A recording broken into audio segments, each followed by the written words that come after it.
Thank you very much, and let's begin the album. And I've been listening to it for a while, and every time I listen to it, I see that a tremendous, in-depth job has been done for this album. Mhm. Uh, don't know what to say. It's really a masterpiece, and it's the first time you took some time off after the holographic principle. How productive has it been to take a break after such a long time? It was very nice to have the little break because we were touring since Epica was grounded, since the conception of Epica, we were writing, recording, and like this, we had our very first longer break from touring and also no obligations other than writing the autobiography, The Essence of Epica.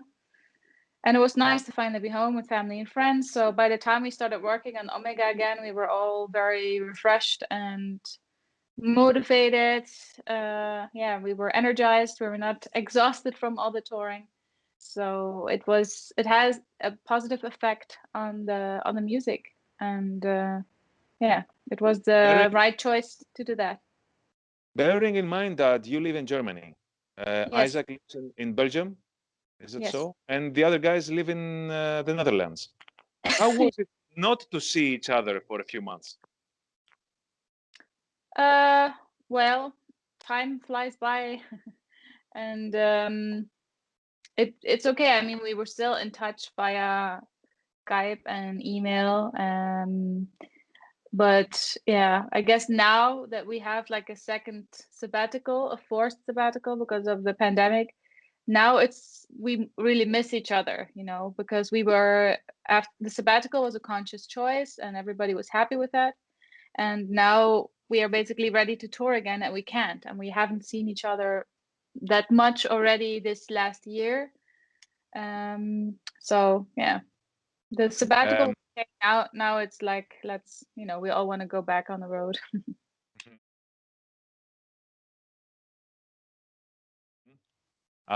having such a wide spectrum of sound that allows you to experiment with sounds a lot. Um this time you used a children's choir. We saw that in the video on the vlog that you uploaded, the recordings and all that stuff. How was it to record a bunch of kids with their tiny little voices, but also the imperfect voices, which is uh, something, the imperfect voices of the children with the perfect and complex structures of epica song, of an epica song. How was it combined?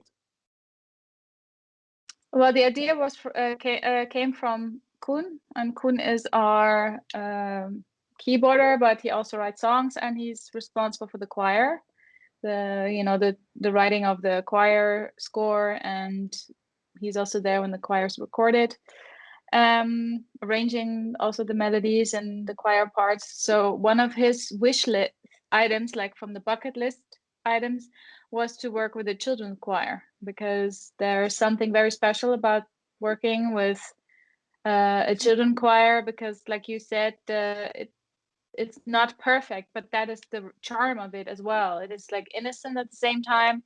It's a little bit spooky, and yeah, it just sets the mood. And Koen and Joost went to a church in the Netherlands to work with the children choir. It was also recorded there in the church, so they would also catch the ambient sound from the church, which adds to the effect, the kind of spooky, angelic effect of using a children choir. And yeah, that was, I think, a good choice because it definitely adds to the overall sound of the music. Yeah, it really works really well. You seem to work well with some guys and don't change them. Let's say you don't change a winning team. Uh, Mm-hmm. for example, Stefan Heilemann, who makes Yes. your cover art, and of Mm-hmm. course Joost van der Broek. with the production. And this time you updated, you upgraded Jost, giving him the mix of the album as well.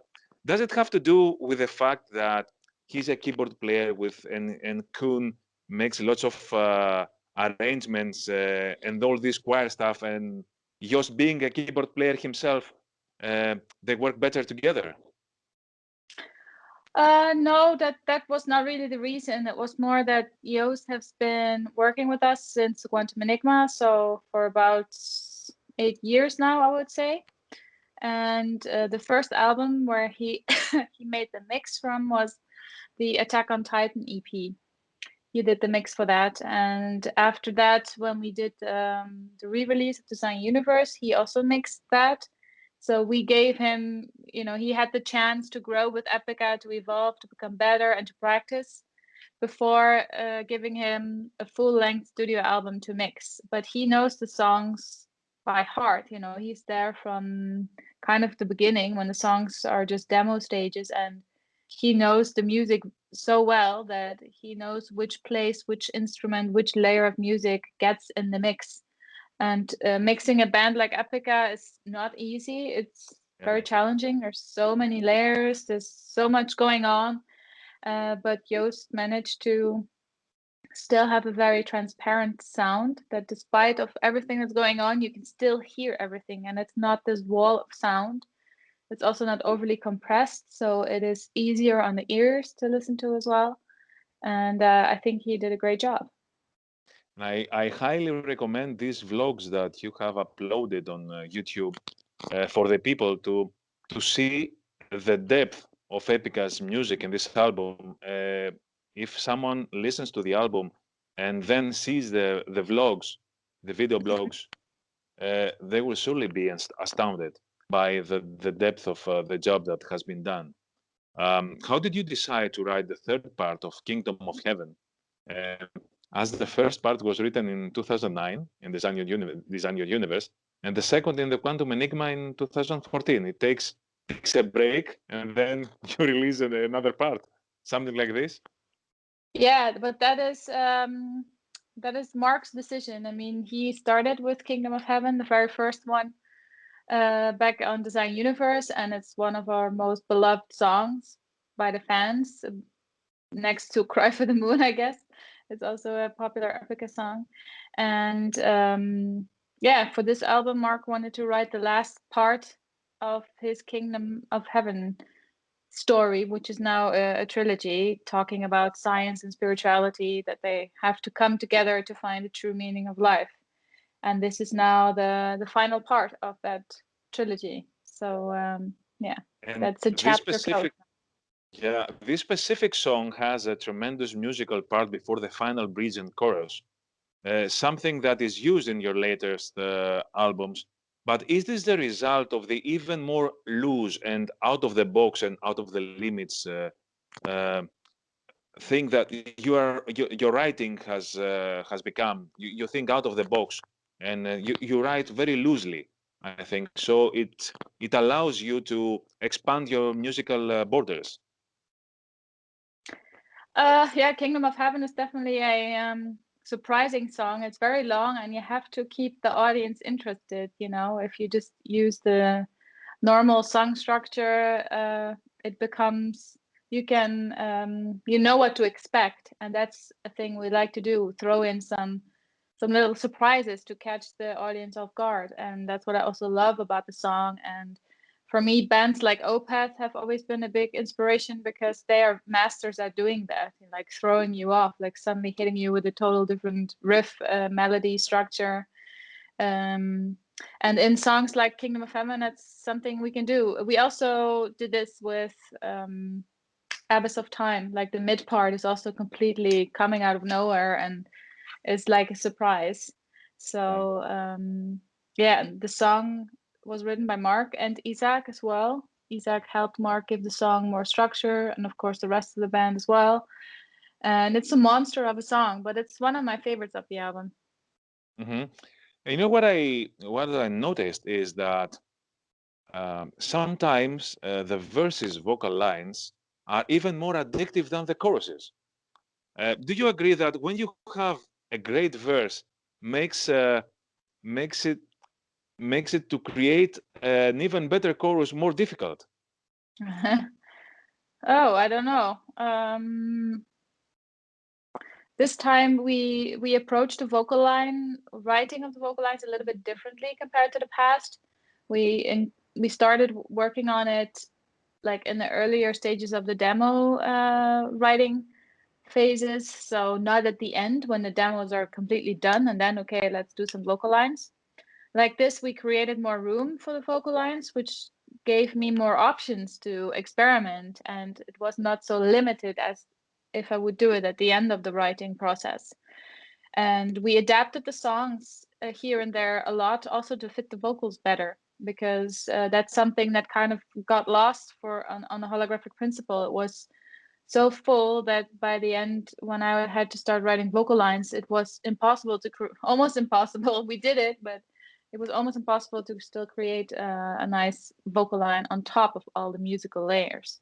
And now the vocals are more included in the whole, and the music has been partially altered to make the vocals shine more. And um, yeah, this is also an album for which I wrote the most vocal lines. The guys, when they write their songs, they sometimes have their own ideas about vocal lines, and they send me the file with like the vocal line is then a little flute.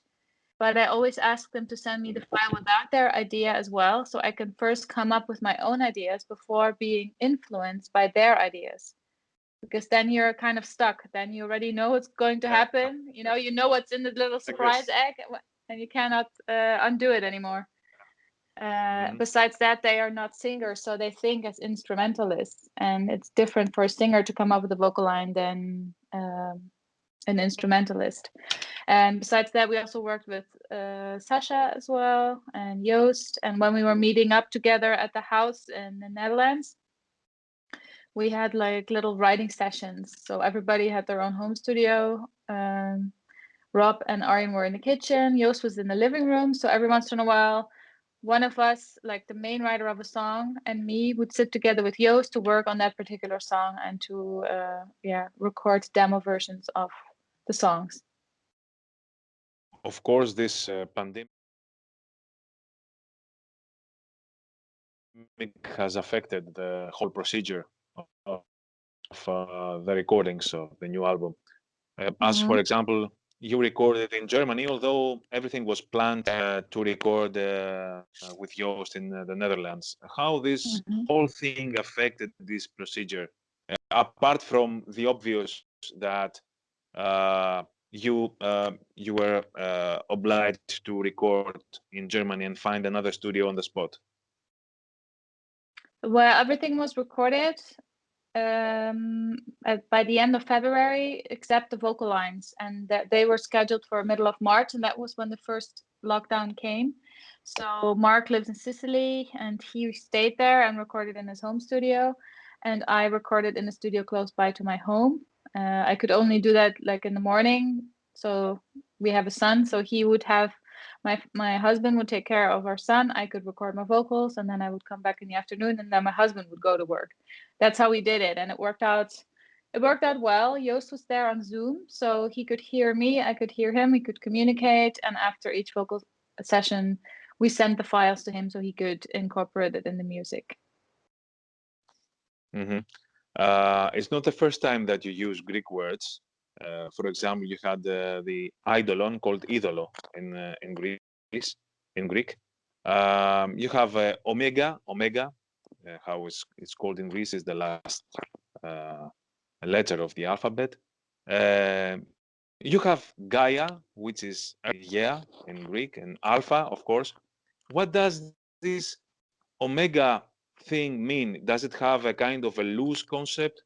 I think we all think from alpha to omega is the closing of a chapter, is the closing of a circle or something like this. Mm-hmm, mm-hmm. Yeah, well, Can you explain omega. that more?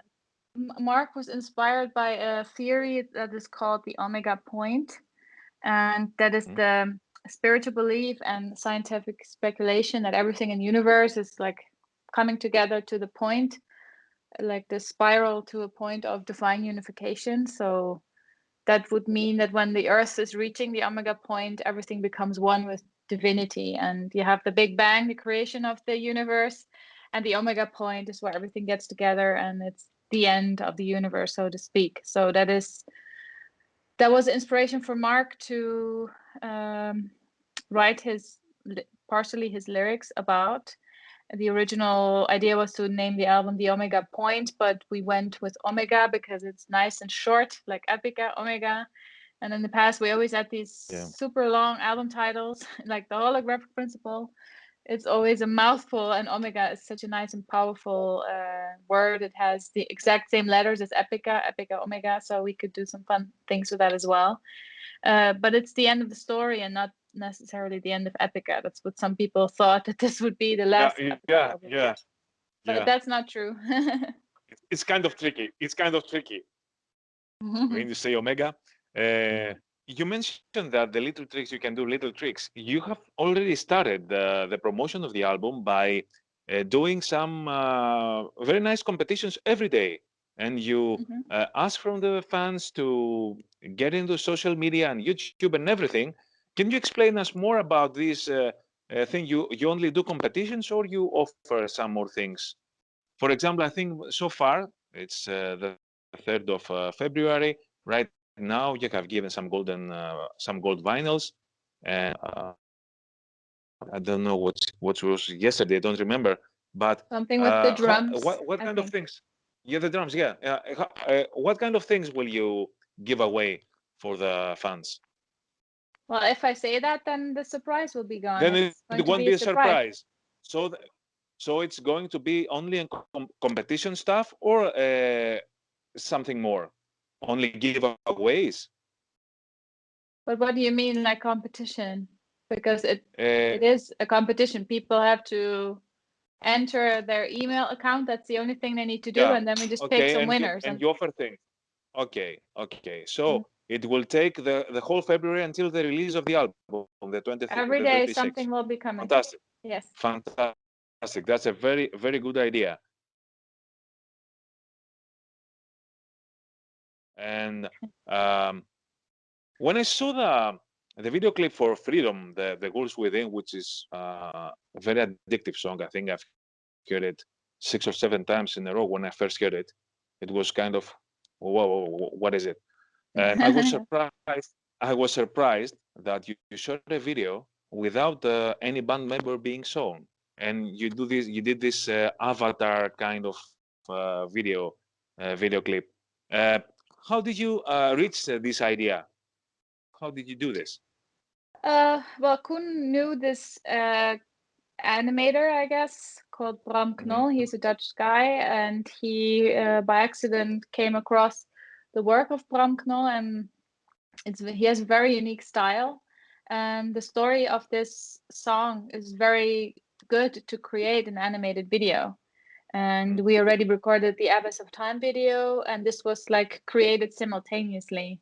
The original idea was just that we wanted to do something new. In the past, we've had lyric videos, and I guess the time of lyric videos is kind of over. But then with the pandemic, it was also not sure, can we record the videos? How do we do it? So it was like a little bit of plan B as well, and something new, I guess, for the fans to look at. And to me, it would be great if we could watch it. Like, we have virtual reality glasses at home to sing, because it looks like a video game. And if you would listen to the song and have it on the VR glasses, and you could like walk around there in the Epica world, that would be great. But I don't think that's possible. It wasn't made like that. But yeah, it was a cool thing. I mean, I wouldn't mind being part in a computer game myself, like a little Simone puppet, but that was not the plan. And the story of the two wolves, the dark wolf, the white wolf, the Cherokee grandfather and his son sitting at the fire, was a perfect scenario for an animated video.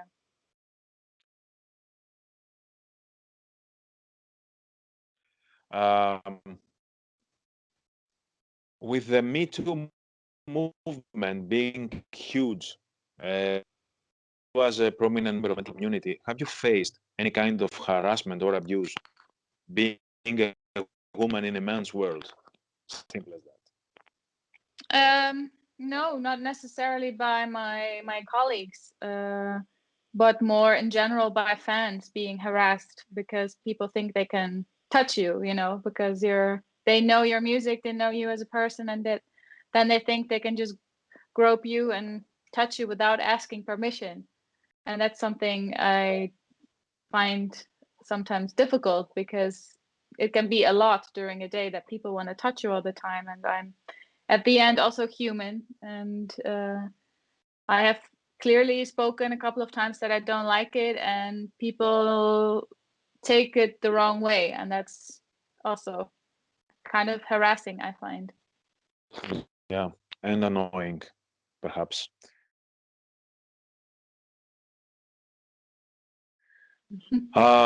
You had planned a tour with Apocalyptica, which has been postponed. What is the thing that you miss most during COVID? And do you feel that when we go back to normality, which thing will be more difficult? Will you have the same thirst and the same desire to tour and play live? What do you think? Well, we're all a little bit, it feels like we are in this winter sleep now. We can tour, but we're still working behind the scenes in our home offices. The whole promotional part.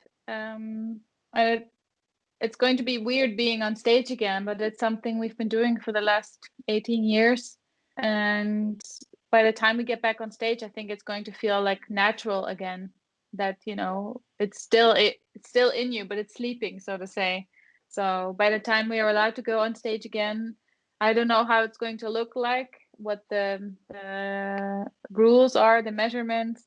I know that the clubs and bigger events will be the last to open, and we'll just have to wait and see how long it takes. But I know a lot of colleagues that are absolute, like stage animals. They miss it, and they are all like slightly depressed at the moment, which I can Mhm. understand. Which is the most difficult thing that you have faced? That you, which is the thing? Excuse me, that you miss most in COVID?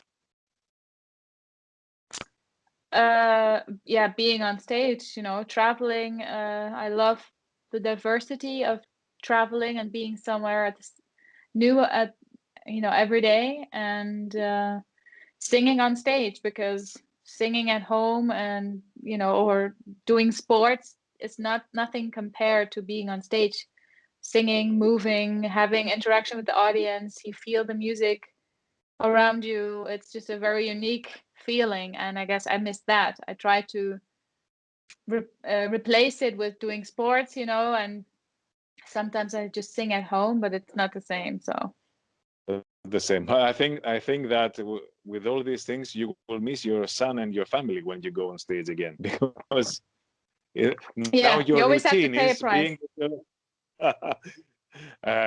Before the end, I saw in the video blogs that Marcela Bovio sings backing vocals in the album. Yes. It's very nice to see her back after the health problems that she had, and also Vicky, my compatriot from The Agonist. Is that so? Mm-hmm. Does she sing on the album? And Zahir from Myrath. What made you choose these specific persons for the vocals for this album? Well, Marcella has been doing backing vocals since the Quantum Enigma. She works with Joost a lot. So when we Yeah. were working with Joost, he told us, Marcella is very good for this. And she's very professional. She's super fast and efficient. And we toured with her many times before. And Zahir we also toured with him. And for the Code of Life song, we wanted to have some Arabic male atmospherical vocals. So we asked him to do that, because we knew he had a good voice, and that's something he's used to do. And Vicky is doing an American spoken word on the album, so she's not singing. She is doing a Uh-huh. speech on one of the songs. Mm-hmm. and you run a blog called Smoonstyle. What is the most interesting aspect of keeping a blog? I took a look at it yesterday, and it was quite interesting, though it has nothing to do with me. Yeah, I started the blog in 2010.